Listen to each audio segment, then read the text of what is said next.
guys, and welcome to day 15 of my Shocktober movie reviews. I think we're on 15, yes. If you watched my video yesterday, you will maybe remember that I was meant to be reviewing Hanger for you today, but my copy is actually faulty and I didn't realise till I put it in to check it. So I said I would pick, since Hanger is one that I'd chosen myself, I wasn't letting anyone down, I decided just to pick something else that I wanted to see and pop it in there instead. What I went with was the documentary To Hell and Back, the Kane Hodder Story, which is what we watched for today, for the 15th. Right, I've been wanting to see this one for a while. For anyone who isn't aware of this one, it's called To Hell and Back, the Kane Hodder Story, and it was released last year. It's an hour and 48 minutes, I believe, long, and it's awesome. It's really interesting. If you're a fan of Kane Hodder, awesome to find out more about him. Even if you aren't necessarily a big fan, it's really interesting to get some of the horror background in this. There are interviews here from Bruce Campbell. There's Cassandra Peterson, there's Robert Englund, there's the director of the Friday the 13th, different directors. There is the director from the Hatchet series. So an awful lot of really interesting people, including childhood friends of Kane Hodder, his tattoo artist, all kinds of people. They visit the hospital that he was treated in for his burns. So for anyone who isn't in the know, which I'm sure isn't very many of you, Kane Hodder is a very famous name in horror circles. He played Jason in 4 films, starting from Jason 7, I believe. And then he was inexplicably replaced for Jason vs. Freddy, which was just ridiculous. And given that him and Robert Englund were good friends, it would have been awesome to see him in that.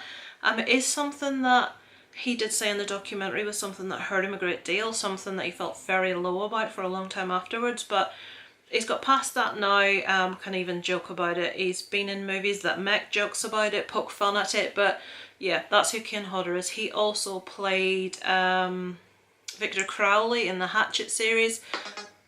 That's my phone. So yeah, Victor Crowley, Jason, he started as a stuntman and done stunt coordinator in a lot of movies. And unfortunately when he was very young, I think 22, he had a very serious accident where he was given a display to a local news reporter. He did it the first time, he set himself on fire, did it the first time and wasn't entirely pleased with the results. That was my knee clicking. Because it was a windy day, so the wind was dampening down the flames a bit. So they decided to go out a different day and do the stunt again. He didn't have the glue that you put on your skin, the brand he normally uses, so the lady that was coming along got some for him. He was skint, didn't have much money, was on a real budget. She brought a brand that he was not used to, which ignited like a fireball when he set fire to it. And basically he burnt himself to such a degree that he's lucky to be here, he's lucky to be alive.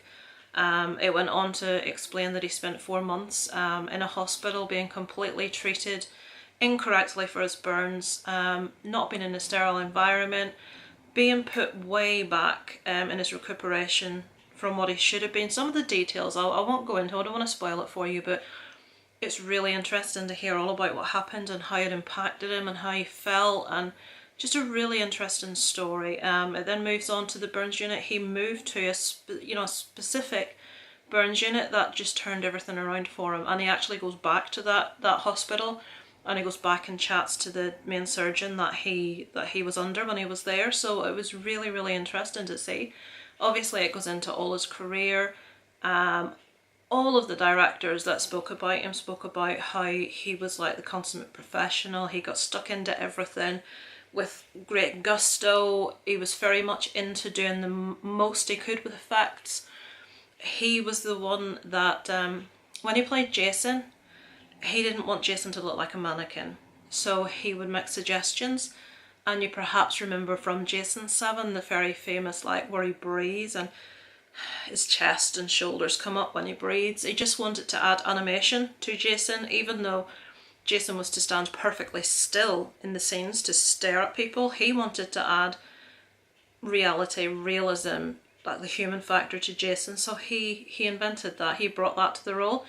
Just scenes, it goes into different scenes like where Jason is meant to be hit in the chest and tumble down the stairs, I think again in Jason 7, he actually suggests that it hits him in the face and he falls backwards, completely like stiff backwards, like planking backwards, and he falls through the stairs.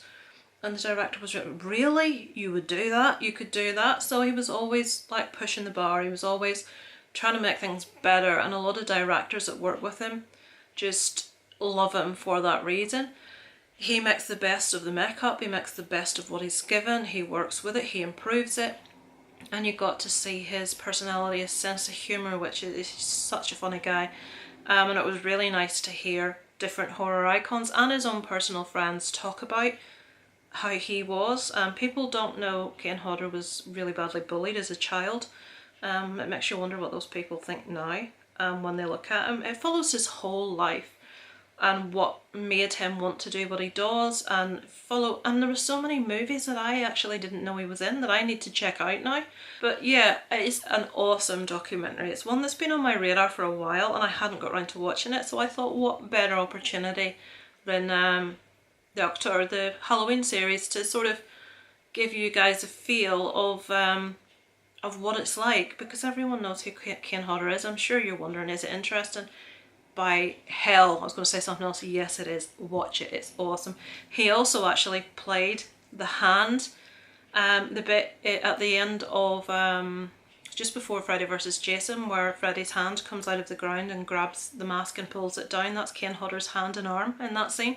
So even more so, why was he not chosen for Freddy vs. Jason? No, he said even he himself doesn't really know why. It's ridiculous.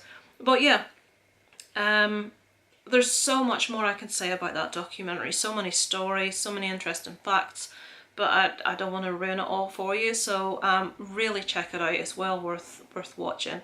I have such a great deal of admiration for this guy. I can't even tell you. Kane Hodder is just, to me, he's one of my heroes in the horror community. I know a lot of people cite different people, like Tom Savini is a big one for a lot of people, and yeah, Tom Savini is awesome at what he does, but Kane Hodder, to me, it's not just the job he does and the consummate professional that he is, it's him as a person, his personality, his vigour for life, his passion, the fact he has defeated a lot of crap in his life and come out the other side. Small things that he said, like, even though you go to like conventions every weekend and you sit for hours and you're asked the same question over and over and over again, and everybody wants to have a photograph taken with Kane chucking them, the famous chokehold. He says you have to remember that for these people, and some of them have travelled miles and miles, some of them are staying in hotels, you have to remember that for them, those couple of minutes that they meet him is a big deal. He wasn't saying, oh, I'm a big shot. This was someone else talking about how he said he feels. And he tries his best to always be approachable, always react to people like they haven't been asked the question 100 times before. Always be patient, always be courteous with people, because if it weren't for the fans, he wouldn't be where he is now. So it's just his whole attitude to things, his whole approach to life, adversity, everything. I just have such a great deal of admiration for the man. I just think it's an awesome documentary. There also is a book that I've forgotten the actual name of it. I think it's called Unmasked, Kane Hodder Unmasked. So yeah, check that out as well. I haven't actually got that. I'm going to get my greedy mitts on that next and have a good read at that one. So yeah, that's day 15 of, I know it's a bit different, it's not a movie, but yeah, I really wanted to talk about this one because it's just so good. I'm going to give this one a 10 out of 10. It's probably not one I'm going to give to anything else that I'm reviewing this month, but for a documentary, I don't think they could have given us any more that would have made this documentary any better than it was. So yeah, 10 out of 10 for me, from To Hell and Back, the Kane Hodder Story. Tomorrow I'm going to be reviewing for you Charlie's Farm.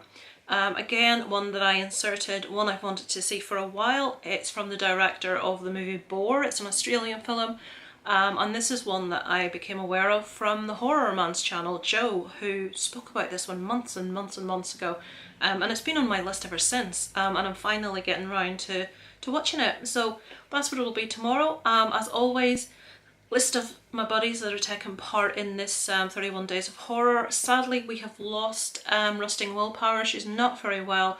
she's had to throw in the towel with this. I fully sympathise. I felt like doing it myself a couple of times. It's been a slog.